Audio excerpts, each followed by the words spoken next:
Gloire à Dieu, je suis Emmanuel Kouakou, c'est pour moi une joie de pouvoir faire cette vidéo avec vous.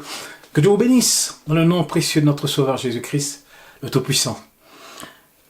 Voyez-vous, beaucoup de jeunes, même de moins jeunes, veulent faire la volonté de Dieu. J'ai entendu certains demander, mais pasteur, comment faire la volonté de Dieu? Voyez-vous, quand vous allez dans une entreprise, vous faites la volonté du patron parce que c'est le patron qui décide. Et le patron, eh bien, dit ce que vous devez faire. Si vous êtes employé, le patron dit ce que vous devez faire et vous êtes obligé, vous devez faire ce que le patron vous dit de faire. Et partout dans ce monde, si vous allez à un endroit, eh bien, la personne qui est au-dessus de vous va vous dire ce que vous devez faire. En entreprise ou partout où vous allez, eh bien, même dans l'armée, si vous allez dans l'armée, eh bien, le général ou le colonel ou le commandant ou le capitaine vont vous dire ce que vous devez faire. Si vous êtes sous-officier, eh bien, ils vont vous dire ce que vous devez faire et vous devez obéir, c'est comme ça. Et Dieu, il est le créateur de toutes choses. Voilà pourquoi la parole de Dieu nous dit ici, elle dit que ta volonté soit faite sur la terre comme au ciel, dans Matthieu 6, verset 10. Que ta volonté soit faite, c'est le Seigneur lui-même qui dit ça, que ta volonté soit faite sur la terre comme au ciel. Sur la terre, c'est-à-dire dans nos cœurs, comme au ciel. Alléluia. Gloire au Seigneur. La volonté de Dieu, moi personnellement dans ma vie, pas personnellement parce que c'est la Bible qui le dit, il y a la volonté générale de Dieu. La volonté générale de Dieu, c'est-à-dire sa parole. Si nous mettons sa parole en pratique, eh bien nous faisons la volonté de Dieu. Si quelqu'un qui est dans le monde, qui ne connaît pas Dieu, ne peut pas faire la volonté de Dieu. Quelqu'un qui n'a pas l'esprit, qui n'a pas la foi, ne peut pas faire la volonté de Dieu. Ou la volonté de Dieu ne peut pas véritablement s'accomplir dans sa vie et dans son cœur. Il faut véritablement accepter le Seigneur Jésus-Christ comme son sauveur personnel, comme son roi, son maître. Pour que la volonté de Dieu s'accomplisse dans la vie de la personne, il faut que le Saint-Esprit vienne habiter dans nos cœurs pour que la volonté de Dieu s'accomplisse vraiment dans nos vies. Et la volonté générale de Dieu, c'est-à-dire la parole de Dieu, si tu accomplis déjà, si tu fais déjà le béaba, c'est-à-dire tu accomplis la parole de Dieu, c'est-à-dire que lorsqu'on te prêche la parole, si tu mets la parole de Dieu en pratique, déjà tu fais la volonté de Dieu, c'est la volonté générale de Dieu. Tout le monde lit la Bible, nous en tant qu'enfants de Dieu, nous lisons la Bible. Et lorsque nous lisons la Bible, nous devons la mettre en pratique, tirer la substance nécessaire et en faire une application pour nos vies, la mettre en pratique. Et en mettant, n'est-ce pas, en appliquant la parole de Dieu à notre vie, eh bien nous faisons la volonté de Dieu. Parce que dans la parole de Dieu, Dieu nous dit, tu dois faire ceci, tu dois faire cela. Vous savez que tout ce que Dieu nous dit est en rapport avec la sécurité, avec l'hygiène, avec le spirituel, avec le social. Dieu nous parle de tout. Dieu nous parle de tout, ce que Dieu aime et ce que Dieu n'aime pas. Et ainsi, nous pouvons faire la volonté de Dieu. Nous faisons la volonté de Dieu. Maintenant, la volonté de Dieu pour notre vie. Pour notre vie. Il y a la volonté de Dieu générale pour tout le monde, enfin pour ceux qui lui appartiennent, et la volonté de Dieu spécifiquement pour ma vie en tant qu'Emmanuel, la volonté de Dieu pour ma famille, la volonté de Dieu pour mon ministère, la volonté de Dieu pour mon travail, la volonté de Dieu. Et je veux connaître la volonté de Dieu. Comment je peux connaître la volonté de Dieu? Déjà, comme je dis, c'est en mettant, parce que notre base c'est quoi? C'est la parole de Dieu. En mettant la parole de Dieu en pratique. Et ainsi, l'Esprit de Dieu vient habiter en moi. Et quand le Saint-Esprit vient habiter en moi, je laisse le Saint-Esprit agir dans ma vie. Je laisse le Saint-Esprit me parler. Je laisse le Saint-Esprit faire son œuvre en moi. Je laisse le Saint-Esprit, n'est-ce pas, me conduire. Je laisse le Saint-Esprit me guider. Je laisse le Saint-Esprit faire. Voyez-vous? Et ainsi, le Saint-Esprit va me conduire. Pour mon mariage, comment c'est passé? J'ai fait la volonté de Dieu en observant la parole de Dieu, et j'ai demandé au Seigneur de vraiment... La volonté de Dieu pour nous, c'est quoi? C'est que un jeune homme, eh bien, qui se marie. Donc, Dieu veut qu'un jeune homme puisse se marier. Donc, je mets sa parole en pratique, et je demande au Seigneur, je veux une femme, et le Saint-Esprit me conduit vers cette femme-là que Dieu a préparée. Depuis même, avant la création du monde, cette femme-là que Dieu a préparée pour moi, et j'ai connu, et un jour on était sorti à une sortie de l'Institut de théologie biblique, et d'ailleurs même ce jour-là je voulais même pas partir, mais le Saint-Esprit a fait toute chose, pour que je puisse aller à cette rencontre, et là j'ai pu rencontrer ma femme, enfin Viviane, mon épouse, et après elle est devenue mon mon épouse. Après, nous sommes mariés, enfin, on s'est connus. Après, on a commencé à échanger, ainsi de suite. Après, on s'est fiancés et on s'est mariés et elle est devenue après mon épouse.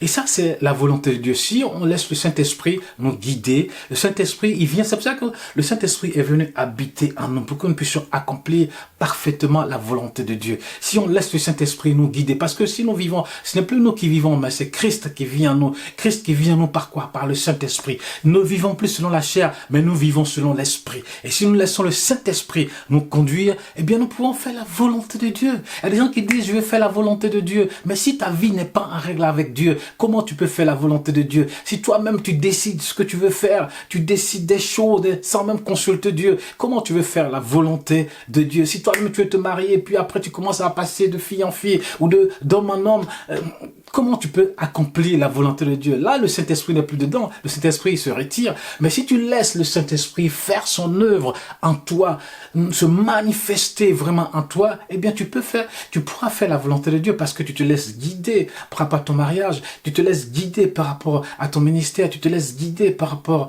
à ton travail, tu te laisses guider par rapport à ton diplôme, à tout ce que tu veux faire, eh bien la volonté de Dieu peut s'accomplir pour nos vies. Alléluia.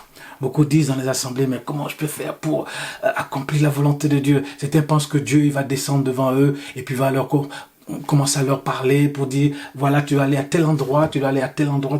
Non, Dieu ne descend pas pour parler. Mais Dieu nous parle déjà à travers sa parole. Et si tu mets déjà sa parole en pratique, eh bien, tu accomplis déjà la volonté de Dieu. Et ainsi, le Saint-Esprit va commencer à faire son œuvre en toi et tu pourras accomplir la volonté parfaite de Dieu pour ta vie. Amen. Amen. C'était en peur, ils se disent, mais est-ce que si je fais ça, est-ce que c'est vraiment la volonté de Dieu? Mais si tu marches vraiment selon le Saint-Esprit, si tu ne marches pas selon la chair, mais si tu marches selon le Saint-Esprit, si tu mets la parole de Dieu en pratique, si ta vie est comme un livre ouvert devant Dieu, tu n'as rien à cacher devant le Seigneur, si ta volonté personnelle est collée à la volonté de Dieu, si ton esprit est collé au Saint-Esprit, bien tu vas accomplir automatiquement la volonté de Dieu. C'est comme ça. C'est pas compliqué. Beaucoup disent, je veux faire la volonté de Dieu. Je veux faire la volonté de Dieu. Mais faire la volonté de Dieu, déjà, c'est mettre sa parole en pratique. L'appliquer à notre vie. Marcher en nouveauté de vie. Marcher selon la parole, marcher selon l'esprit. Laisse le Saint-Esprit prendre le contrôle de toutes choses. Et ainsi, Dieu pourra accomplir sa volonté, que ta volonté soit faite sur la terre, c'est-à-dire dans nos cœurs, dans nos vies, dans notre esprit, comme au ciel. La volonté de Dieu, elle s'accomplit au ciel, mais il faut qu'elle puisse aussi s'accomplir dans nos vies. Et pour qu'elle puisse s'accomplir dans nos vies, nous devons laisser, n'est-ce pas, Dieu faire son œuvre véritablement en nous, prendre le contrôle de toutes choses dans nos vies. Et ainsi, sa volonté va s'accomplir dans ton mariage, sa volonté va s'accomplir dans ton travail, dans la vie de tes enfants, dans la vie de ton mari, dans la vie de ta femme, dans la vie de ta famille. La volonté de Dieu va s'accomplir. Amen. C'est ça la volonté de Dieu. C'est pas quelque chose de, je sais pas où est-ce qu'ils vont chercher ça, ou que Dieu va te parler. Bien sûr, il peut avoir des songes, Dieu peut te parler en songe ou en rêve ou par une prophétie. Mais la volonté de Dieu, elle n'est pas compliquée. La volonté de Dieu, c'est par sa parole et laisser le Saint-Esprit agir en nous et nous guider. Et ainsi, Dieu pourra faire son œuvre en nous. Dieu pourra se glorifier en nous. Dieu pourra se manifester en nous et à travers nous. Alléluia. Vraiment que Dieu vous bénisse. Toi qui es jeune qui me regarde, eh bien mets ta vie en règle avec Dieu. Toi qui es moins jeune qui me regarde, mets ta vie en règle avec Dieu et marche selon la parole de Dieu. La parole de Dieu qui est toujours là, il faut la mettre en pratique, il faut la lire. C'est pas, on l'a pas acheté pour que ça fasse joli, mais il faut la lire, il faut la lire. Eh bien, la volonté de Dieu est dans cette parole et ainsi le Saint-Esprit vient en nous, il se manifeste et ainsi nous pouvons accomplir la volonté de Dieu. C'est ça. Gloire au Seigneur. Eh bien, que Dieu vous bénisse. Je suis le pasteur Emmanuel Kwaku. Amen. Amen.